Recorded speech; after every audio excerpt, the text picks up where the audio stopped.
All right. You've made machines before in the past. Yes. Anything coming from you in the future in that regard, or any thoughts on machines?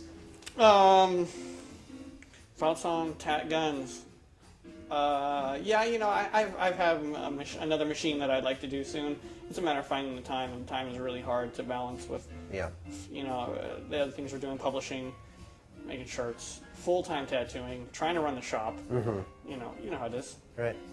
Trying to have a life outside of that as well, Right. outside of your professional career, trying to have a meaningful, balanced life that's rich. So it's definitely hard, and I believe that I believe just the time has not allowed me to make that yet, and we'll see what happens. You know, I pretty much use exclusively Cestafari Aaron Kane machines, so it's not like I'm hurting for machines. And they work great, and those guys are great. So, you know, I'm not thinking to myself, I'm going to make a better machine and reinvent the wheel or whatever. So it's not that big of a deal. Sure.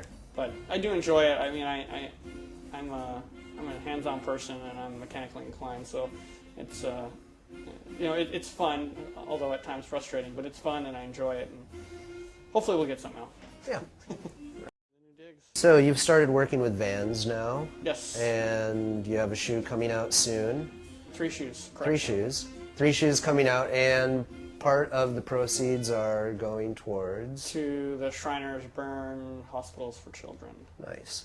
Yes. I went there when I was 8. When I was first burned, I went to the burn hospital in Texas, in Galveston, Texas, and I don't know, I just figured, you know, I've periodically given to the Shriners, for instance, for Christmas donations, that kind of stuff, instead of buying presents for friends and relatives who don't necessarily need anything. I decided to divert that money to Shriners and give back what I could, because they gave me so much. And I guess I looked at the Vans thing as it was a great opportunity for me to do a fun project with a company that, you know, that I like. I like their shoes. I wear their shoes, and I'm friends with some of the people that work there, so it was easy to facilitate and easy for me to have them in my court to help me facilitate ideas and things I had that I wanted to have done and achieve. So it was a good experience. It was very fun, and on top of that, they're going to pay me.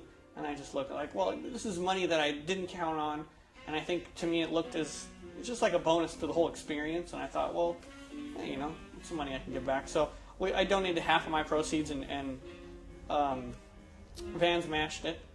So we got to basically double what I was giving, and it's non-conditional. It's not a matter if you buy my shoe, we give shoes to, you know, give money to Shriners. Right. Like, it doesn't matter if not a single person buys my shoes, and you know, Shriners got the money, so we're not using them to sell anything. Right. As well, so yeah, it was fun. It was good. Working with Vans was fun. I was happy with the outcome. So Great. Seemed like a win-win situation for all of us. And now you're doing something with Stussy as well, you were saying? We'll see. Potentially? Yeah. Potentially, yeah. I've talked with them, and they seem to be interested, and so I think we should be doing some of that, and we're going to be doing something with Gurin hats. I'm going to be doing like maybe like a glove and scarf kind of thing or something with them. Should be pretty fun. Trying to do something a little more designy. And yeah, we'll just see, you know. Yeah. It seems like tattoo artists are being tapped more often these days for pop culture, in fashion and toys and things of this nature. Right. What do you think about that? Do you think that's a good thing for tattooing, or I mean, obviously you must because you're participating in it, right. But potential backlash in any way, or no? I think maybe the only backlash could be that it gets a little bit played out, because maybe some of the tattooers aren't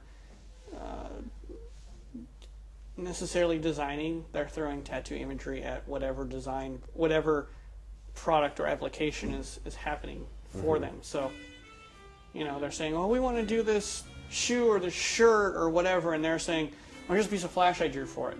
Instead of saying like, well, you know, I want to have the shape of this different, and can we just do that this color, and you know, have this thing subtle over here, whatever, you know.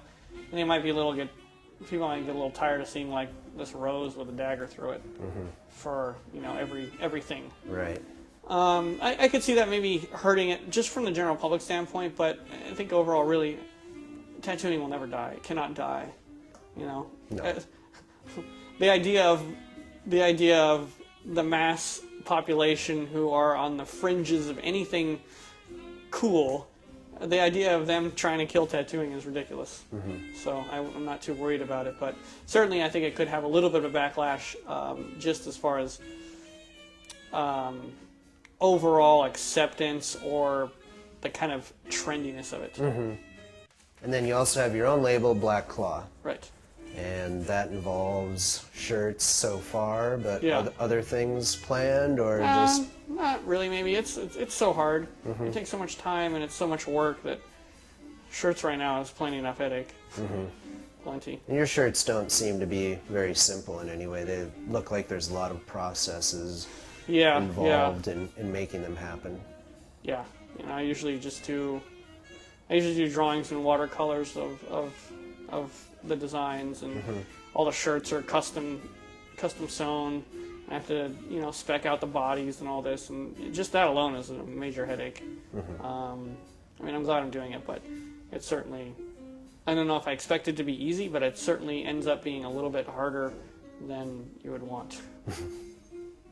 But yeah, just working on those. I just got new stuff out recently, and I enjoy it because I don't have to be tight. I don't do my shirts like a tattoo.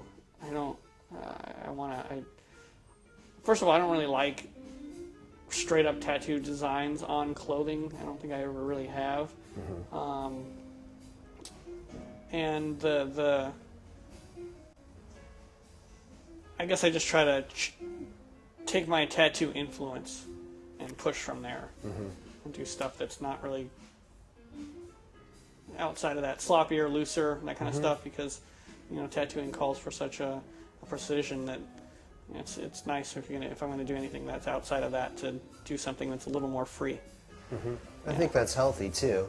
Yeah. I think looking at your work, you definitely are able to capture the necessary tightness, but probably through the painting and the painting on walls, it maintains that fluidity and dynamism. So. Well, cool, thanks. Yeah. That's really all the questions I have. Is there anything you're wanting to put out to the world that you're not already with all your endeavors, or? I don't think so, Yeah. not necessarily. I